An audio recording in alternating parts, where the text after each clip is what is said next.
Hi everybody, कैसे हैं आप लोग। आई होप आप सभी लोग अच्छे होंगे, सेफ होंगे और अच्छे से पढ़ाई कर रहे होंगे। This is Ruchika and welcome to my channel. So आज हम कंटिन्यू करेंगे chapter number 4 of micro economics, that is consumer's equilibrium IC analysis. इसमें हम ऑलरेडी 2 वीडियोस कर चुके हैं जिसमें हमने पढ़ा कि इंडिफरेंस कर्व क्या होता है और सेकंड वीडियो में हमने पढ़ा कि इंडिफरेंस कर्व की प्रॉपर्टीज़ क्या हैं। ये दोनों ही वीडियो हम अच्छे से डिटेल में कर चुके हैं। अगर आपने नहीं देखे हैं तो आई बटन पर क्लिक करके देख सकते हो, क्योंकि आज जो हम पढ़ने वाले हैं वो ऑलमोस्ट उसी से रिलेटेड है थोड़ा बहुत, ठीक है। तो अभी आज के वीडियो में हमको क्या पढ़ना है, बजट सेट के बारे में, बजट लाइन के बारे में कि बजट लाइन क्या होती है। तो देखो, मैंने आपको बताया कि इस चैप्टर में बेसिकली हमें करना क्या है, हमें कंज्यूमर का इक्विलिब्रियम फाइंड आउट करना है। पर किस अप्रोच से, हमको इंडिफरेंस कर्व की अप्रोच से फाइंड करना है। तो इंडिफरेंस कर्व तो हमने समझ लिया, उसकी प्रॉपर्टीज़ भी समझ लिए। तो खाली इंडिफरेंस कर्व से काम नहीं चलेगा। एक्चुअली हमको करना क्या होता है, इंडिफरेंस कर्व के साथ एक और चीज़ यूज़ करनी है और उन दोनों को मिला करके हम कंज्यूमर का इक्विलिब्रियम फाइंड करते हैं। तो वो जो दूसरी चीज़ है वो क्या है, वो है बजट लाइन, जो हम आज के वीडियो में पढ़ने वाले हैं। तो बजट सेट, बजट लाइन और इन सब के बारे में जितनी भी इंपॉर्टेंट चीज़ें हैं वो हम आज के वीडियो में पढ़ेंगे। इंडिफरेंस कर्व हम ऑलरेडी पढ़ चुके हैं। फिर नेक्स्ट वीडियो में हम दोनों को मिला करके, यानी कि आईसी को मिला करके और बजट लाइन को मिला करके कैसे हम इक्विलिब्रियम फाइंड करेंगे, ये सारी चीज़ें हम नेक्स्ट वीडियो में पढ़ेंगे। तो आपको समझ आ गया कि हमको बजट लाइन क्यों पढ़नी है, इंडिफरेंस कर्व हमने क्यों पढ़ा है, राइट। तो सबसे पहले बात करते हैं हम बजट की। बजट क्या होता है भाई, देखो बहुत ही सिंपल शब्द है, आम शब्द है, कॉमन है, बहुत सब ने सुना है, सब यूजुअली यूज़ करते हैं आए दिन। बजट क्या होता है, जितने आपके जेब में पैसे हैं, जितनी आपकी अभी करंट इनकम है वो आपका बजट है। अगर आप घर से 100 रुपये लेकर के चले हो तो आपके पास वो आपका बजट है। अब आप चाहो तो 100 रुपये के अंदर भी रुपए खर्च कर सकते हो, लाइक 70, 80, 98, 99 ये सब खर्च कर सकते हो, या फिर आपकी मर्ज़ी है तो आप पूरे के पूरे 100 रुपये भी उड़ा दो। पर 100 से ज़्यादा खर्च नहीं कर सकते उस टाइम पे, अगर आपके पास उस वक्त इनकम 100 रुपये ही है, ठीक है। यानी कि आपके पास अगर 100 रुपये भी हैं, चाहे वो कैश हो, चाहे वो आपके ऑनलाइन हो, पेटीएम में, जीपे में, कुल मिला के टोटल अगर 100 रुपये हैं तो सिर्फ 100 ही खर्च करोगे, 100 के अंदर खर्च करोगे, उसके बाहर खर्च नहीं करोगे। समझ आए, ये तो बेसिक सी चीज़ है। ये वाला टॉपिक एकदम देखो प्रैक्टिकल होकर समझना, मैं सारी चीज़ें रियल लाइफ से रिलेट करके समझाऊंगी तो ज़्यादा अच्छे से समझ आएगा, ठीक है। रटने की ज़रूरत नहीं पड़ेगी। सो मान लेते हैं अभी के लिए हमारे पास क्या है कि हमारे पास एक है ना कंज्यूमर है, ठीक है। ये अपना एक कंज्यूमर है, इसके पास क्या है, इसकी अभी इनकम है ₹60, इसके पास 60 रुपये हैं। अब ये 60 रुपयों को 2 गुड्स खरीदने में खर्च करेगा, अपनी इनकम को, अपने बजट को इस 60 रुपये को 2 गुड्स खरीदने में खर्च करेगा। एक है हमारा गुड, आप लेट अस सपोज पर्क, और एक है हमारे पास मंच, राइट। 2 गुड्स क्यों खरीद रहा है, अब देखो ये मत पूछना। 2 गुड्स इसीलिए खरीद रहा है, मैंने शुरू में बताया था कि ये जो आईसी अप्रोच है अपनी, इसके अजम्पशंस में पढ़ा था कि कंज्यूमर सिर्फ 2 गुड्स ही खरीदेगा, तो इसीलिए 2 ही खरीद रहा है। ये मत पूछना कि वो 3-4 क्यों नहीं खरीद रहा है, ठीक है। अब ये 2 गुड्स खरीद रहा है। मान लो पर्क आती है 1 रुपये की एक, और ये आता है 2 रुपये का एक, ओके। ये आती है 1 रुपये की, या फिर ये मान लेते हैं ये आती है आपकी 2 रुपये की, और ये आता है मंच आती है आपकी 1 रुपये की। अब ये 60 रुपये से कितनी कितनी पर्क और कितनी कितनी मंच खरीद सकता है, कितनी कितनी खरीद सकता है। यहाँ पे हम एक टेबल बना लेते हैं, ये है आपका पर्क, ठीक है, और ये है आपका मंच, ये हमने टेबल बना लिया। अगर ये पूरे के पूरे 60 रुपये पर्क खरीदने में लगा दे, मंच एक भी ना खरीदे, तो मंच तो कितनी खरीद पाएगा, 0। और पर्क कितनी खरीद पाएगा, ये 2 रुपये की एक पर्क है, तो 60 रुपये में कितनी पर्क आ जाएंगी, 2 से डिवाइड करेंगे 30। ये तो सिंपल कैलकुलेशन है, 30 पर्क इसने खरीद ली, राइट। अब इसने क्या किया, इसने सोचा कि मैं ऐसा करता हूँ, पर्क तो ऑलरेडी खरीद रहे हैं, हम थोड़ी सी मंच से खरीद लेते हैं, राइट। पर्क तो हमारे पास है तो अब हम थोड़ी सी मंच खरीद लेते हैं। तो इसने पर्क की क्वान्टिटी घटा दी, पर्क इसने कर दी 20, ओके। अब जब ये 20 पर्क खरीद रहा है, 2 रुपये की एक आती है, 20 कितने की आ जाएंगी, 40 की, 40 और बचे 60 में से 40 घटा तो कितने बचे, 20 रुपये बचे। अब उस 20 से ये मंच खरीदेगा, उस 20 रुपये से जब ये मंच खरीदेगा तो मंच कितने की आ जाएगी, मंच तो 1 रुपये की एक है, तो यानी कि 20 मंच आ जाएंगी आपकी। समझ आया। इसी तरह अब इसने सोचा इसको थोड़ा सा और घटा देते हैं, तो ये 10 पर आ गया। अब ये 10 पर्क खरीदेगा, 10 पर्क कितने की आ जाएंगी, एक पर्क है 2 रुपये की, तो 10 कितनी हो गई, 20 रुपये की। 20 रुपये खर्च हो गए, 60 में से 20 खर्च, बचे कितने 40। अभी 40 से मंच खरीदेगा, मंच है 1 रुपये की, यानी कि 40 की 40 मंच आ जाएंगी। यहाँ पे भी सेट हो गया एकदम, ठीक है, सॉर्टेड। अब क्या किया इसने, सोचा कि ऐसा करता हूँ मैं सारी की सारी मंच खरीद लेता हूँ, मंच खरीद लेता हूँ। तो इसने पूरी 60 रुपये के, सॉरी, इसने क्या किया, पूरी की पूरी मंच खरीदेगा। अब जब ये पूरी की पूरी मंच खरीदेगा, 60 रुपये पूरे मंच में बर्बाद कर देगा अपने, तो 1 रुपये की 1 मंच आती है, तो 60 रुपये की 60 मंच आ जाएंगी, यानी कि यहाँ पे क्या हो गया, 60 मंच आ गई। और फर्क इसने खरीदी ही नहीं, सारे मंच में पैसे उड़ा दिए, तो ये हमारे पास ये 0 क्वांटिटी आ गई फर्क की। तो इस तरीके से आपको नज़र आ रहा है, इस तरीके से इसने अपना एक टेबल फॉर्म कर लिया।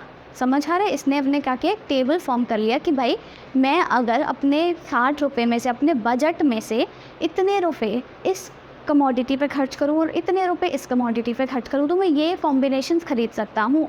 वो चाहे तो 20 फर्क 20 मंच खरीद ले, वो चाहे तो 10 फर्क 40 मंच खरीद ले, और इनके बीच में भी कुछ खरीद सकता है, ऐसा नहीं है।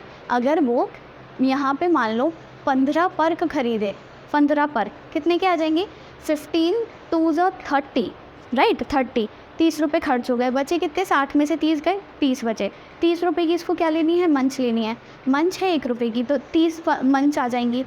तो ये भी खरीद सकता है, बहुत सारे n नंबर ऑफ कॉम्बिनेशंस बन सकते हैं। ये बस हमने एक एग्जाम्पल लिया है। तो इसने यहाँ पर क्या किया, इसने एक आपका सेट बना लिया, और इसी सेट को अपन क्या बोलते हैं, किस नाम से जानते हैं, बजट सेट। इसे हम क्या बोलेंगे, बजट सेट। तो बजट सेट सिंपली क्या होता है, बजट सेट वो सारे कॉम्बिनेशंस का एक टेबल है, एक सेट है। बजट सेट क्या है, एक सेट है, किसका सेट है, 2 गुड्स के कॉम्बिनेशंस का, 2 गुड्स के अटेनेबल कॉम्बिनेशंस का, जो कंज्यूमर है अटेन कर सकता है, इतने ही कॉम्बिनेशंस, ये सारे कॉम्बिनेशंस वो अटेन कर सकता है, उनका ये सेट है। और कॉम्बिनेशंस किसके हैं, वो इन 2 गुड्स के, राइट। तो यहाँ पे अगर आप इसकी डेफिनेशन लिखना चाहो तो ये क्या है, it is a set of attainable combinations of 2 goods, ठीक है, given the price of goods and income of consumer. हमारे पास ये 2 चीज़ें भी तो गिवन हैं। क्या 2 चीज़ें गिवन हैं, एक तो हमारे पास कंज्यूमर की इनकम गिवन है, यानी कि 60 रुपये, और हमको प्राइस ऑफ गुड्स, दोनों का प्राइस भी गिवन है, ये 1 रुपये 2 रुपये की है, ये 1 रुपये की है। तो बजट सेट क्या है, सिंपली इसमें वो कॉम्बिनेशन आते हैं, वो अटेनेबल कॉम्बिनेशन आते हैं जो कि कंज्यूमर खरीद सकता है, अटेन कर सकता है। और जब उसका प्राइस ऑफ गुड्स, ये 2 चीज़ें, प्राइस ऑफ गुड्स और इनकम उसकी गिवन हो, ये 2 चीज़ें गिवन हो, तब वो अपना डिसाइड करेगा कि अच्छा मैं इतना चीज़ इस पे, इतने रुपए इस पे खर्च करूँ, इतने रुपए इस पे खर्च करूँ, तो मैं इतनी क्वांटिटी इसकी खरीदूँगा, इतनी क्वांटिटी इसकी खरीदूँगा। ये होता है बजट सेट। अब आप एक चीज़ सोचो, मान लो ये कंज्यूमर आप हो, अब आपके पास 60 रुपये हैं, तो क्या आप इस 60 रुपये से ऊपर खरीद सकते हो, क्या आप इस 60 रुपये से ऊपर खरीद सकते हो? क्या आप चाहो तो यहाँ पे क्या है, पर्क देखो कितनी है, 10, ठीक है। मंच आप 40 की जगह क्या आप 50 मंच खरीद सकते हो? करके देखते हैं। 10 मंच कितने की आएंगी, 10 फर्क कितने की आएंगी, 1 फर्क है 2 रुपये की, तो 10 कितने की हो गई, 20 रुपये की, ठीक है, ठीक। यानी कि हम इसको ऐसे लिख लेते हैं 10 × 2, राइट। और 1 मंच है 1 रुपये की, तो 50 मंच कितने की आ जाएंगी, 50 × 1, तो कितना हो गया, 10 × 2 = 20 + 50, यानी कि तो 70 हो गया। और हमारी जेब में है सिर्फ 60 रुपये। अभी 10 रुपये की भरपाई कौन करेगा? यहाँ पर ये वो नहीं चलता। माना कि इकोनॉमिक्स हम रियल लाइफ से रिलेट करके पढ़ते हैं, पर यहाँ पे वो उधार वगैरह नहीं चलता कि 10 रुपये आप छोड़ा अपने उसकी डायरी में लिखवा दो, नहीं, यहाँ पे जितना है उतना ही चलेगा। तो यानी कि हम ये कॉम्बिनेशन अटेन नहीं कर सकते, यानी कि इससे क्या समझ आता है, हम अपने बजट से बाहर नहीं जा सकते। समझ आ रहा है? तो यहाँ पे देखो ये 10 क्या है, 10 क्या है, कितनी क्वांटिटी आपने वाई गुड की इस पर्क की खरीदी है, कितनी क्वांटिटी इस गुड की पर्क की खरीदी है, यानी कि आपका 10 हो गया x, ओके, या फिर आप कह लो क्वांटिटी ऑफ x, राइट। और 2 क्या है, price of x, price of Perk, यानी कि ऐसे। साथ ही साथ ये 50 क्या है, क्वांटिटी ऑफ y, और आपका ये 1 क्या है, प्राइस ऑफ वाई। तो ये क्या होना चाहिए, ये किसके बराबर होना चाहिए, 60 के आना चाहिए, यानी कि यहाँ पे 50 नहीं, यहाँ पे 40 ही चलेगा। ये जो हमने कॉम्बिनेशन लिया था, ये मैंने सिर्फ एक कॉम्बिनेशन उठाया, आप कोई सा भी कॉम्बिनेशन उठा लो, एग्जाम्पल बता रही थी मैं। तो यानी कि यहाँ पे क्या आना चाहिए, 60 आना चाहिए। तो ये क्या आ जाएगा, 60 क्या है, हमारा बजट, यानी कि हमारी इनकम, राइट। तो यहाँ पे आपका आ जाएगा इनकम, या फिर इनकम की जगह वाई लिख लो, ठीक है, कैपिटल वाई। समझ आ रहा है। तो ये कैपिटल वाई क्या है, इनकम है, ये याद रखना। तो ये हमारे पास एक इक्वेशन आ जाती है, हमारे पास ये क्या आती है, एक इक्वेशन आती है। अब एक और चीज़ यहाँ पर है, मैंने बराबर तो कर दिया, 60 रुपये तो पूरे खर्च कर दिए, पर ये कंज्यूमर के ऊपर है ना कि वो 60 रुपये पूरे खर्च करना चाहता है या नहीं। हो सकता है वो 60 रुपये के अंदर सामान ले ले। ये जो उसने 10 पर्क और 40 मंच ली हैं, वो इन 40 मंच की जगह मान लो सिर्फ 20 मंच ले, तो कितने की हो गई, 10 टू 20 और ये 20 40। तो इससे भी तो काम चल सकता है, बजट के तो अंदर है, बजट के बस बाहर ही तो नहीं जाना है। आपकी जेब में जितने पैसे लेके निकले हो, आप उससे कम खर्च कर लो, मैंने बताया था, या फिर उसके बराबर कर लो, पर ज़्यादा नहीं करना है। तो ये वाला काम भी चल जाएगा अपना। यानी कि हम जब खर्चा कर रहे हैं, इसने इतना खर्चा किया और इतना खर्चा किया, तो क्या होना चाहिए, या तो वो इनकम के बराबर हो, आपके बजट के बराबर हो, या फिर वो क्या हो, उससे कम हो। तो कम या बराबर चलेगा, पर उससे ज़्यादा नहीं चलेगा। तो ये जो इक्वेशन आती है हमारे पास, इसे हम क्या कहते हैं, बजट इक्वेशन, ठीक है। क्या कहते हैं, बजट इक्वेशन। बजट इक्वेशन हमें क्या बताती है कि जो कंज्यूमर है, अगर वो अपनी इनकम मतलब एक गुड 1 का इतनी क्वांटिटी खरीद रहा है, गुड 2 की इतनी क्वांटिटी खरीद रहा है, और ख़रीदने में जितने भी पैसे लगा रहा है, तो वो या तो उसके बजट के कम हो, उसके बजट से कम बैठे, या फिर उसके बराबर हो, ज़्यादा तो वो जा ही नहीं सकते। ये बताती है हमको बजट इक्वेशन। साथ ही साथ इसे हम एक और नाम से जानते हैं, बजट कॉन्स्ट्रेंट। अब ये कॉन्स्ट्रेंट क्या होता है, कॉन्स्ट्रेंट का अगर आप अभी मीनिंग जस्ट अभी सर्च करोगे गूगल पे, तो क्या आता है, कॉन्स्ट्रेंट का मतलब लिमिट, यानी कि किसी चीज़ की हद जो होती है, ठीक है, लिमिट। तो यानी कि उसके खर्चे करने की क्या हद है, क्या लिमिट है। उसके पास जेब में 60 रुपये हैं, तो ऑब्वियसली उसकी लिमिट 60 रुपये है। बजट क्या होता है, एक लिमिट ही तो सेट कर देता है ना अपने ऊपर, कि आप इतना ही खर्च करोगे, इससे ज़्यादा नहीं करोगे। तो यानी कि ये बजट कॉन्स्ट्रेंट भी कहते हैं, ये हमारे पास एक लिमिट सेट कर देता है, up to which a consumer can spend his money across the purchase of 2 goods, ठीक है, ये जो 2 गुड्स हैं। तो बजट सेट, बजट इक्वेशन, और जिसको हम बजट कंस्ट्रेंट के नाम से भी जानते हैं, ये तीनों चीज़ें समझ आ गई, राइट। अब इसी के बेसिस पर हम क्या कर सकते हैं, हम एक और ग्राफ बना सकते हैं। अब ग्राफ बनाना भी सीख लेते हैं। ग्राफ क्या है, देखो यहाँ पे मैं इसको रब कर देती हूँ, ओके, और इसे भी रब कर देती हूँ, ठीक। ये इम्पॉर्टेंट चीज़ें हैं, क्योंकि अब यहाँ पे हम एक ग्राफ बनाते हैं जिससे आपको अच्छे से क्लैरिटी मिल जाएगी। ये है हमारा ग्राफ, ये है वाई एक्सिस, ये है X axis, okay. Y axis पे हम ले लेते हैं हमारा मंच, वाई एक्सिस पे हमारा पास आ गया मंच, और एक्स एक्सिस पे आ गया हमारे पास पर्क, राइट। अब हम क्या कर रहे हैं, पर्क की कितनी क्वांटिटीज़ खरीद रहे हैं, मैक्स टू मैक्स 30 तक। तो 5 या फिर 10 20 30 ले लेते हैं, ठीक है, 10 20 और ये 30, ओके, ये हो गया। मंच की कितनी खरीद रहे हैं हम, 60 खरीद रहे हैं, तो 10 20 30 40 50 60, ये हो गया मंच का, ओके। अब इसके बाद हम इसी का एक ग्राफ बना के देखते हैं कि ग्राफ कैसा बनेगा। अगर आपको याद हो तो मैंने इसी तरह एक और चीज़ का ग्राफ आपको बताया था, वो क्या था, प्रोडक्शन पॉसिबिलिटी कर्व, ठीक है, ऐसे ही बनवाया था। पहले हमने टेबल बना दी, या फिर इंडिफरेंस कर्व की अगर हम बात करें पिछले ही लेक्चर्स में, फर्स्ट लेक्चर में, तो इंडिफरेंस सेट बनाया था, उससे इंडिफरेंस कर्व बनाया था, राइट। इसी तरह हम पहले बजट सेट बना लिया, अब बजट सेट का कर्व बनाएंगे, ठीक है। तो बजट सेट का कर्व कैसे बनेगा, इसी से बनेगा। देखो 30 पर 0, पर्क कितनी है 30, मंच कितनी है 0, तो ये तो पॉइंट यहाँ आ गया।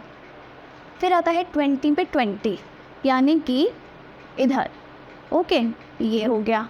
फिर आता है 10 पर 40, ये जब पर्क 10 है तो ये कितनी खरीद रहा है 40, ये भी डन हो गया। और फिर 0 पे 60, यानी कि मंच जब 60 खरीद रहा है, मंच कहाँ है यहाँ, ये 60 तो 0, ये भी हो गया। अब इसे हम अगर ज्वाइन करें, इसको हम ज्वाइन करेंगे तो देखो हमारे पास किस तरीके का कर्व आएगा, थोड़ा सा टेढ़ा हो सकता है पर नहीं हुआ, ओके। तो हमारे पास देखो एक स्ट्रेट लाइन आई, आपको स्ट्रेट लाइन नज़र आ रही है। अब ये जो स्ट्रेट लाइन है इसे हम क्या कहते हैं, इसे हम बोलते हैं बजट लाइन। बजट सेट से क्या बन गई, बजट लाइन बन गई। जैसे इंडिफरेंस सेट से इंडिफरेंस कर्व बना था, ऐसी बजट सेट से बजट लाइन बन गई। अब ये जो बजट लाइन है ये हमको क्या बता रही है कि आप बस इतनी ही कॉम्बिनेशंस खरीद सकते हो जो इसके ऊपर ऊपर आ रहे हैं, इसके अंदर अंदर आ रहे हैं, इसके बाहर नहीं जा सकते। बजट लाइन हमारे पर एक लिमिट सेट कर रही है कि या तो अगर आपको सारी की सारी आप मंच खरीदने तो मैक्स टू मैक्स 60 मंच खरीद सकते हो जैसे हमने यहाँ खरीदी, और अगर आपको सारी की सारी पर्क खरीदनी है तो मैक्स टू मैक्स 30 पर्क खरीद सकते हो और इसके ऊपर जितने भी कॉम्बिनेशन आ रहे हैं वो खरीद सकते हो, या फिर इसके अंदर जो भी कॉम्बिनेशन आएंगे वो भी खरीद सकते हो। इसके अंदर मतलब यानी कि बजट के अंदर 60 रुपये के अंदर चाहे आप 50 रुपये खर्च करो, 40 रुपये खर्च करो, वो सब कर सकते हैं, पर इससे बाहर नहीं जाओगे, इससे बाहर नहीं जाओगे। तो देखो वैसे हमने ये वाले पॉइंट्स लिए। अब एक्स मान लो यहाँ पे मैं ये वाला पॉइंट ले लेती हूँ आपका ये वाला, ठीक है।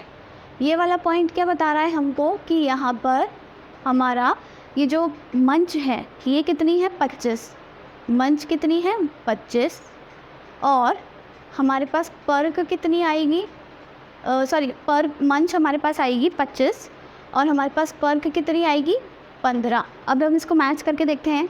देखो 15 ये कौन सी है आपकी पर्क, राइट। तो 15 इंटू इसका प्राइस क्या था 2 रुपये, 15 इंटू 2 30, राइट। अच्छा ये पर्क नहीं कुछ उल्टा हो गया आई गेस, हाँ थोड़ा बहुत कुछ उल्टा हो गया है। अच्छा ऐसे तुम अभी ऐसा करो, छोड़ दो यहाँ पर, इसको रहने देते हैं क्योंकि यहाँ पे फिर क्योंकि मैंने स्केल के अकॉर्डिंगली बनाया इसीलिए प्रॉब्लम आ जाएगी। पर कुल मिला के ये समझो कि यहाँ पर जितने भी इसके ऊपर पॉइंट्स हैं, जितने भी इसके ऊपर पॉइंट्स हैं वो आप सारे अटेन कर सकते हो, और जितने इसके अंदर पॉइंट्स हैं वो भी सब अटेन कर सकते हो। तो यानी कि अगर मैं इसके अंदर ये वाला पॉइंट, ये वाला पॉइंट, ये वाला पॉइंट, ये वाला पॉइंट और इसके ऊपर कोई सा भी पॉइंट लूँ, वो सारे क्या हैं अटेनेबल पॉइंट्स हैं। क्या हैं वो सारे अटेनेबल पॉइंट्स हैं। और इसके बाहर अगर कोई भी पॉइंट नज़र आता है आपको तो वो क्या है नॉन अटेनेबल पॉइंट्स हैं। समझ आया। अटेनेबल मतलब जो हम अटेन कर सकते हैं, नॉन अटेनेबल मतलब जो अटेन नहीं कर सकते। अटेनेबल पॉइंट्स को हम और क्या बोलते हैं, यहाँ पर मैं थोड़ी सी चीज़ें रब कर देती हूँ। तो जैसे कि मान लो ये है पॉइंट आपका, इस वाले को मैंने बोला ए, ये वाला पॉइंट है आपका बी, ये वाला पॉइंट है आपका सी, और ये वाला पॉइंट है आपका डी, ये है आपका पॉइंट ई, और ये है पॉइंट आपका एस, ठीक है। अब अगर मैं बात करूँ ए बी सी और डी की, तो ये क्या है, ये आपके पॉइंट्स हैं अटेनेबल, अटेनेबल कॉम्बिनेशंस। अटेनेबल को एक और नाम से बोल सकते हो फीजिबल कॉम्बिनेशंस। इसी तरह ये जो ई और एफ हैं ये क्या है नॉन अटेनेबल या फिर आपका नॉन फीजिबल, ठीक है। और आपको पूछ ये क्या है नॉन अटेनेबल पॉइंट्स या नॉन फीजिबल पॉइंट्स, ये है अटेनेबल पॉइंट्स और फीजिबल पॉइंट्स। पर मैं बात करूँ फीजिबल रीजन की, फीजिबल रीजन कौन सा हो जाएगा आपका, ये सारा रीजन जो भी मैंने शेड किया, यानी कि इसके अंदर का। क्यों हम यही इसके अंदर और इसके ऊपर ही तो सारे पॉइंट्स फीज कर पा रहे हैं, अटेन कर पा रहे हैं, तो इसीलिए ये सारा रीजन क्या है आपका, ये सारा रीजन है आपका फीजिबल रीजन, ठीक है। और ये बाहर का जो भी रीजन है ये सारा सब कुछ ये क्या है आपका नॉन फीजिबल रीजन, ठीक है। ये कहानी आपको याद रखनी है, किसके बारे में है, ये बजट लाइन के बारे में। अब देखो बजट लाइन हमने समझ लिया क्या है, कैसे बनता है, पर इसकी डेफिनेशन क्या होगी। अगर हम इसकी डेफिनेशन की बात करें तो बजट लाइन की डेफिनेशन क्या हो जाएगी, it is a combo of all those goods, या फिर नहीं कॉम्बिनेशन ऑफ, एक्चुअली ये नहीं, यहाँ पे ये गलत हो गया। It is a line showing combination of two goods that a consumer can purchase, ठीक है। A consumer can purchase under his budget, या फिर हाँ मतलब उसके बजट के अंदर या फिर उसके बजट के बराबर, अपनी इनकम के बराबर। बजट मतलब इनकम सिंपली। तो बजट सेट क्या होता है, समझ आया। बजट सेट से हम बजट लाइन बनाते हैं। बजट लाइन के बारे में हमने क्या पढ़ा कि बजट लाइन पर जितने भी पॉइंट्स हैं, बजट लाइन के अंदर जितने भी पॉइंट्स हैं, वो हम उन्हें अटेनेबल या फीजेबल पॉइंट्स कहते हैं, क्योंकि हम उन्हें अचीव कर सकते हैं, इतना पैसा अपनी जेब में है। पर उसके बाहर जितना भी है, 60 रुपये के बाहर हमारे पास एक फूटी कौड़ी नहीं है, तो हम वो सब अटेन नहीं कर सकते। इसीलिए हमारे पास मतलब उन कॉम्बिनेशंस को क्या कहते हैं, नॉन अटेनेबल या फिर नॉन फीजिबल कॉम्बिनेशंस। ये कहानी हमने पढ़ ली बजट सेट के और बजट लाइन के बारे में। अब कुछ चीज़ें और आती हैं बजट सेट और बजट लाइन के बारे में, जो कि यहाँ पे मैं समझा देती हूँ। इसे थोड़ा सा रद्द कर देते हैं। इसे भी मैं थोड़ा क्लियर बना देती हूँ एक्चुअली, ठीक है। इसे हम थोड़ा ढंग से बना लेते हैं अच्छे से। यहाँ पे हमने कैसे बनाया था, ये था हमारे पास y, यानी कि ये है आपका मंच, और ये था हमारे पास पर, ये है हमारी x एक्सिस। ओके, ये था 10, 20, 30, और यहाँ पे था आपके पास 60 तक, 10, 20, 30, 40, 50, और ये 60, 20 और ये 10। तो एक ये कॉम्बिनेशन था हमारे पास 40 पे, आपका 10 वाला कॉम्बिनेशन था 20 पे, 20 वाला कॉम्बिनेशन था, और एक ये कॉम्बिनेशन था। तो इन चारों को जॉइन करके हमने ये लाइन बना दी थी, जिसे हम कहते हैं budget line. Okay, budget line को नाम दे देते हैं, ये है A और ये B। तो यहाँ हमारे पास क्या है, AB क्या है, हमारी बजट लाइन, राइट। अब ये जो देखो बजट लाइन होती है, इसे हम बजट लाइन क्यों कहते हैं, ये समझ आ गए, क्योंकि भाई ये हमको बजट बता रही है, हमको लिमिट बता रही है कि हम इतना खर्च कर सकते हैं। साथ ही साथ इसे हम एक और नाम से जानते हैं, प्राइस लाइन। प्राइस लाइन क्यों कहते हैं, क्योंकि ये जो लाइन है बजट लाइन, इसको प्राइस लाइन इसलिए कहते हैं क्योंकि ये हमको रेशियो बताती है दोनों गुड्स के प्राइस का। दोनों गुड्स कौन से हैं, मंच और आपका फ़र्क। हमने जो अभी एग्जांपल लिए थे उसमें क्या था, 60 रुपये हमारी इनकम थी। हमारी जो इनकम थी वो क्या थी, 60 रुपये। वाई मतलब इनकम है, या फिर मैं चलो लिख ही देती हूँ। इनकम को हम हमेशा देखो वाई से डिनोट करते हैं, कैपिटल वाई से कहीं भी। तो इनकम थी हमारी 60 रुपये, जहाँ पर हम 2 गुड्स खरीद रहे थे, यानी कि पर, जिसका प्राइस था 2 रुपये, और हम एक खरीद रहे थे मंच, जिसका प्राइस था 1 रुपये। तो ये क्या बताती है कि जो बजट लाइन है, ये क्या बताती है, हमको रेशियो बताती है।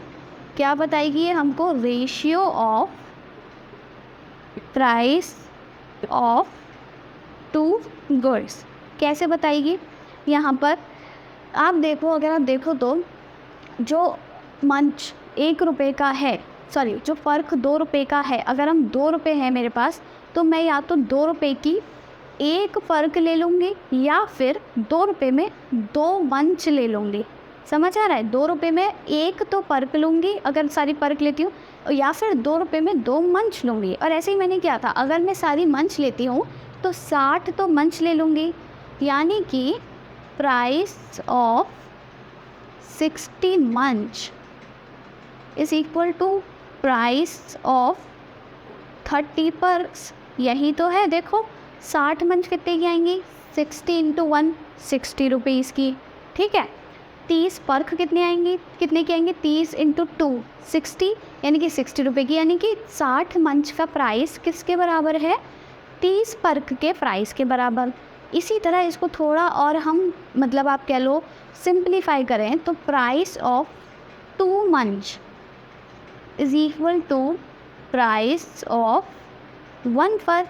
ऑब्वियसली 2 रुपये में कितनी पर्क आ रही है, सिर्फ एक पर्क आ रही है, और 1 रुपये में कितनी मंच आ रही है, 2 मंच आ रही हैं। तो 2 मंच का जो प्राइस है, 2 मंच का जो प्राइस है वो किसके बराबर है, 1 पर्क के प्राइस के बराबर है। 1 पर्क का प्राइस कितना हो गया, 2 रुपये, और 2 मंच का प्राइस कितना हो गया, 2 रुपये, ठीक है, क्योंकि 1 रुपये की 2 है ना, तो 2 रुपये। तो जो 1 पर्क का प्राइस है वो किसके बराबर है, 2 मंच के प्राइस के बराबर। तो यहाँ से हमको रेशियो मिल गया, किसका रेशियो मिल गया, मंच और आपकी जो पर्क है, इन दोनों के प्राइस का रेशियो मिल गया, ठीक है। मंच और पर्क नहीं, या फिर एक्चुअली आप लिख लो पर्क और मंच, ठीक है। तो पर्क का प्राइस क्या है, price of 1 Perk is 2 rupees, price of 1 Munch is 1 रुपी। तो यहाँ पे क्या हो गया, ये आपका रेशियो आ गया, यानी कि price of good X upon price of good Y. ये आपको याद रखना है। ये हमको बताती है बजट लाइन। बजट लाइन हमको क्या बताती है, प्राइस के दोनों के प्राइस का रेशियो बता देती है, दोनों ही गुड्स के प्राइस का रेशियो बताती है, इसीलिए हम इसको प्राइस लाइन भी बोलते हैं।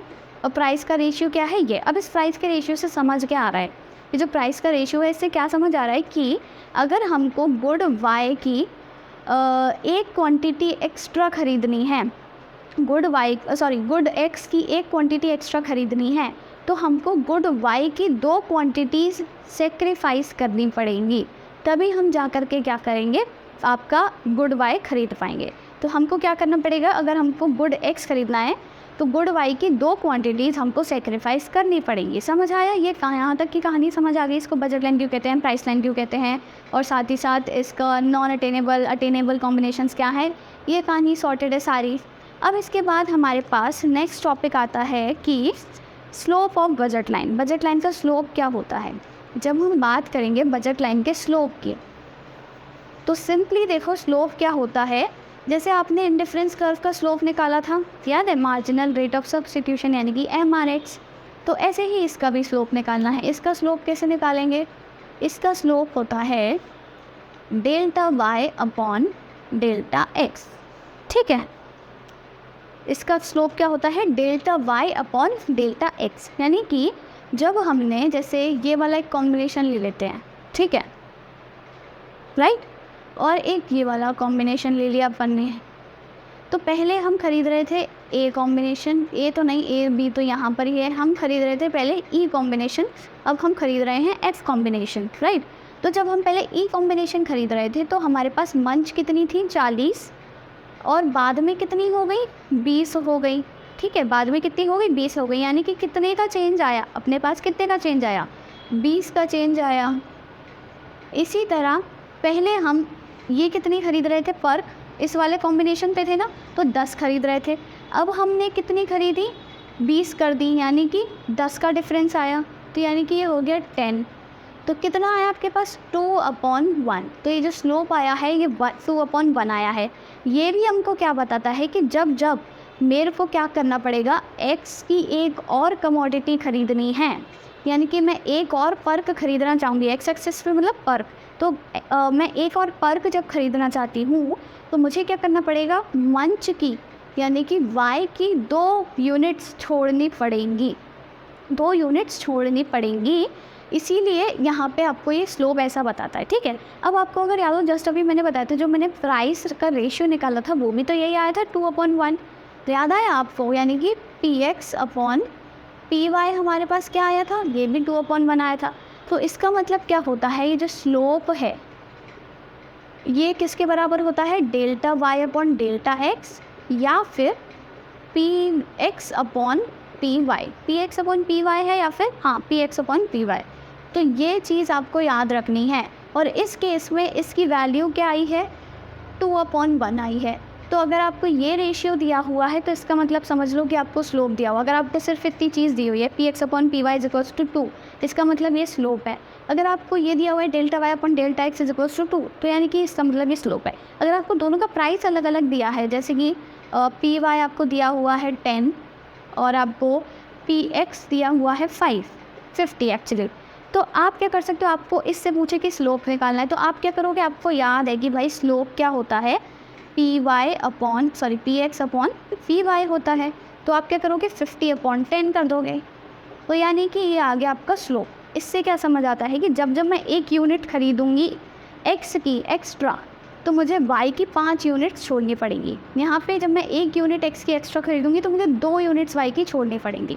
तो स्लोप और आपका जो प्राइस लाइन का रेशियो, मतलब प्राइस का जो रेशियो होता है वो सेम होता है। वो चीज़ आपको याद रखनी है, न्यूमेरिकल्स में हेल्प करेगा आपको। ठीक है, क्या होता है slope, delta Y upon delta X, जैसे उसमें था आपके मार्जिनल रेट ऑफ सब्सटीट्यूशन में, याद आया ना, यही था स्लोप भी, delta Y upon delta x.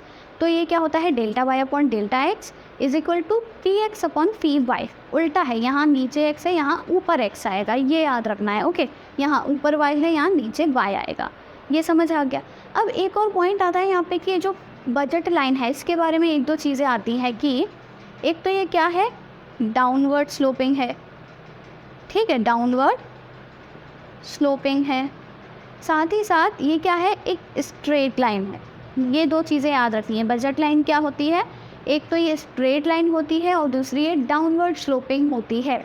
अब ये स्ट्रेट लाइन क्यों है, स्ट्रेट लाइन का मतलब सिंपली यही है कि इसका जो हर जगह हर पॉइंट पर स्लोप होगा ना, आप इस पॉइंट का स्लोप निकालो, इसका निकालो, यहाँ कोई पॉइंट लेके स्लोप निकालो, कांस्टेंट आएगा।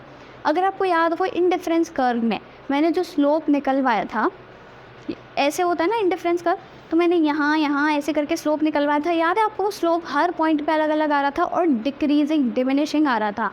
उसी को तो हमने बोला था diminishing MRS, diminishing marginal rate of substitution. तो इसका तो हर जगह पर स्लोप अलग अलग आ रहा था, पर क्योंकि एक स्ट्रेट लाइन है और हमेशा स्ट्रेट लाइन का स्लोप जो होता है हर जगह कांस्टेंट होता है, ये याद रखना है। और कोई भी अगर टेढ़ा मेढ़ा कर्व है उसका स्लोप हमेशा वेरिएबल होगा, हर पॉइंट पे अलग अलग होगा, ठीक है। तो ये स्ट्रेट लाइन है इसीलिए इसका स्लोप ऐसा है, या फिर इसका स्लोप कांस्टेंट है इसीलिए स्ट्रेट लाइन है। दूसरी पॉइंट की डाउनवर्ड स्लोपिंग क्यों है, डाउनवर्ड स्लोपिंग इसीलिए है क्योंकि पर्क और वंश दोनों के कंजम्पशन में नेगेटिव रिलेशन है। ये पॉइंट हमेशा याद रखना। अगर आपको पूरे इकोनॉमिक्स में कोई भी आपका जो कर्व है, कोई भी ग्राफ है, अगर वो डाउनवर्ड स्लोपिंग नीचे की तरफ आता हुआ दिखता है तो वो क्या होगा, हमेशा उन दोनों चीज़ों में नेगेटिव रिलेशन बता रहा होगा। जैसे कि इंडिफरेंस कर्व में भी डाउनवर्ड स्लोपिंग है, नीचे आ रहा है, तो ये क्या है, आपको नेगेटिव रिलेशन ही तो बताता है कि अगर हम एक गुड का कंजम्पशन बढ़ाते थे तो दूसरे का कम करना पड़ता था, यही तो IC बताता था। इसी तरह यहाँ भी ये पर्क और मंच में नेगेटिव रिलेशन बता रहा है। कैसे, आपके पास सिर्फ 60 रुपये हैं, आपके पास सिर्फ 60 रुपये हैं। अब आप 30 रुपये अगर पर्क पे खर्च कर रहे हो, 30 रुपये मंच पे खर्च कर रहे हो। अब मान लो आप चाहते हो कि आप मंच पर 30 की जगह 50 रुपये खर्च करो, 30 की जगह 50 रुपये खर्च करो, तो पर्क पर जो आप रुपये खर्च कर रहे हो आपको वो घटाने पड़ेंगे ना। क्यों, ऐसे तो हो नहीं सकता कि आप मंच पे 50 कर दो और पर्क पे 30 का 30 ही रखो। 50 और 30 कितना हो गया, 80। आपके बजट से ज़्यादा हो गया, यानी कि 60 से ज़्यादा हो गया। आपकी जेब में तो सिर्फ 60 ही रुपये हैं। तो यानी कि मंच का अगर आपको उस पर खर्चा बढ़ाना है, उस पर आपको जो भी स्पेंड कर रहे हो मनी वो बढ़ाना है, तो पर्क का कम करना पड़ेगा।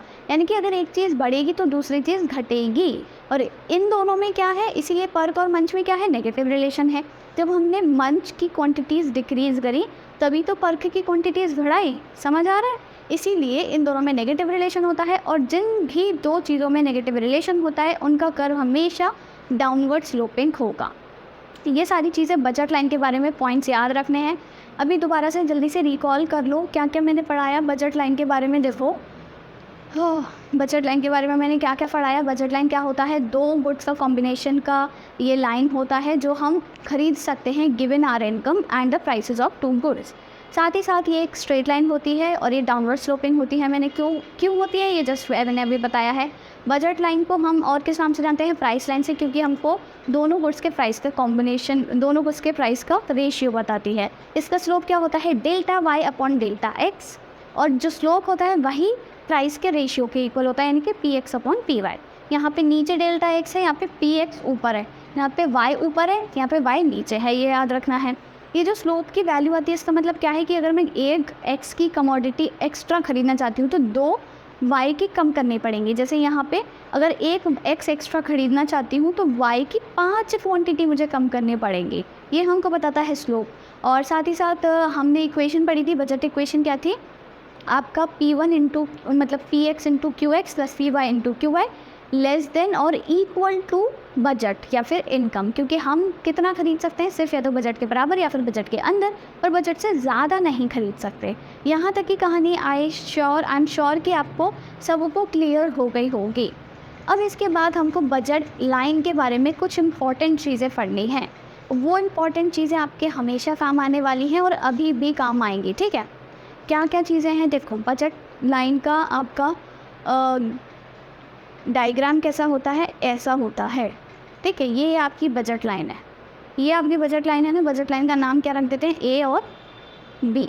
ये ओरिजिन है, ये वाई है, ये एक्स है। यहाँ पे एक्स एक्सिस पे क्या है, गुड एक्स, और वाई एक्सिस पे क्या है आपका गुड वाई, राइट। ये आपका बजट लाइन का डायग्राम है।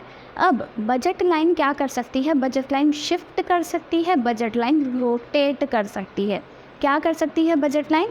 बजट लाइन शिफ्ट कर सकती है और बजट लाइन रोटेट कर सकती है। दो काम कर सकती है।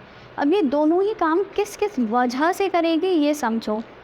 बजट लाइन शिफ्ट कब करती है हमारे पास? अच्छा एक चीज़ बताओ, मैंने जब बजट लाइन बनाई थी और बजट लाइन की मैंने जब डेफिनेशन भी पढ़ाई तो हमारे पास दो चीज़ें गिवन थी ना। क्या दो चीज़ें थी?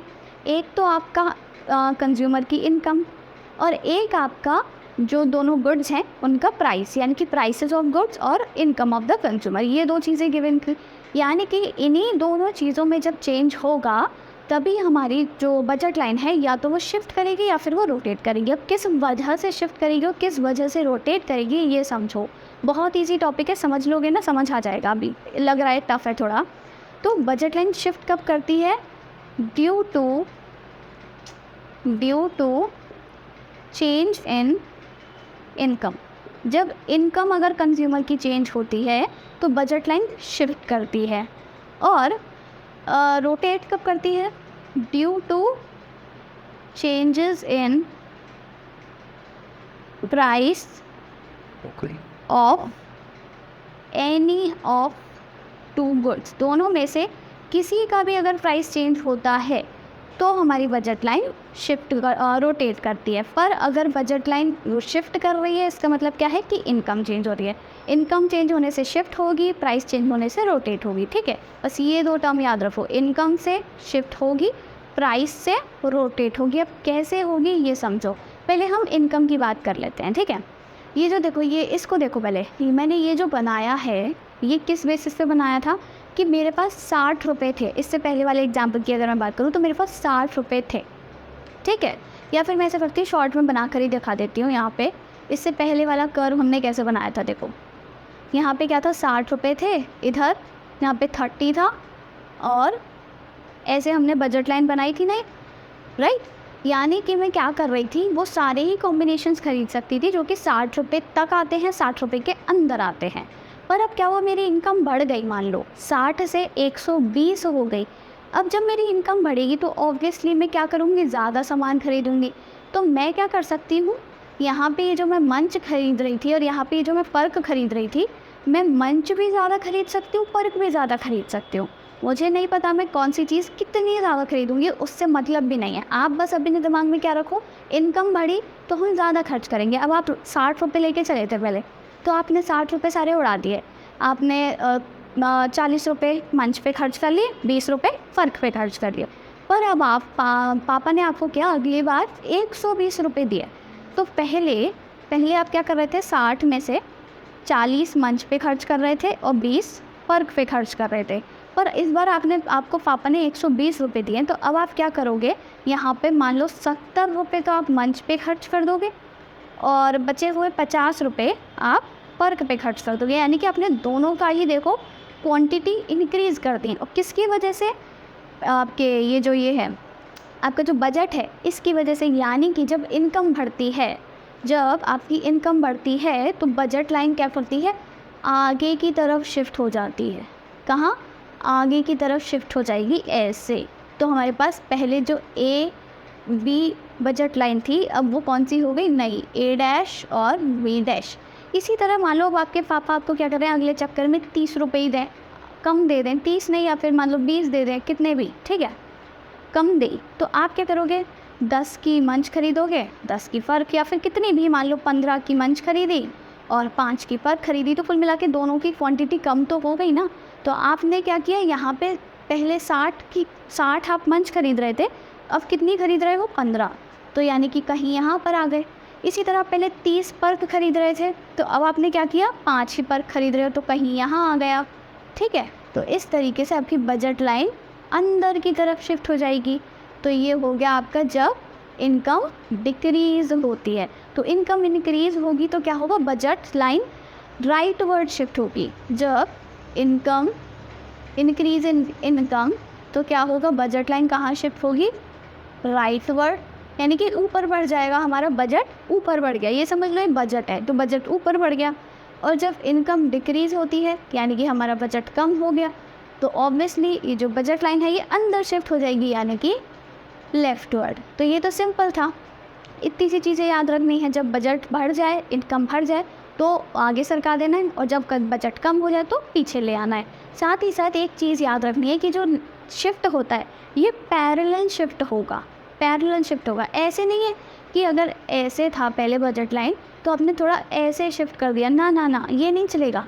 आपको क्या करना है, एग्जैक्ट पैरेलल शिफ्ट करना है अगर आगे बजट बढ़ता है, और एग्जैक्ट पीछे पैरेलल शिफ्ट करना है अगर बजट कम होता है, ठीक है। तो इनकम में चेंज होने की वजह से जो शिफ्ट्स होते हैं, right word shift and left word shift, ये हमने समझ लिए, समझ आया।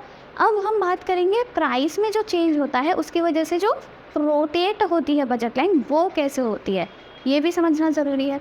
अब ये समझ लेते हैं एक बार हम, ये भी बहुत ईजी है, हालांकि कुछ डिफ़िकल्ट नहीं लगेगा आपको।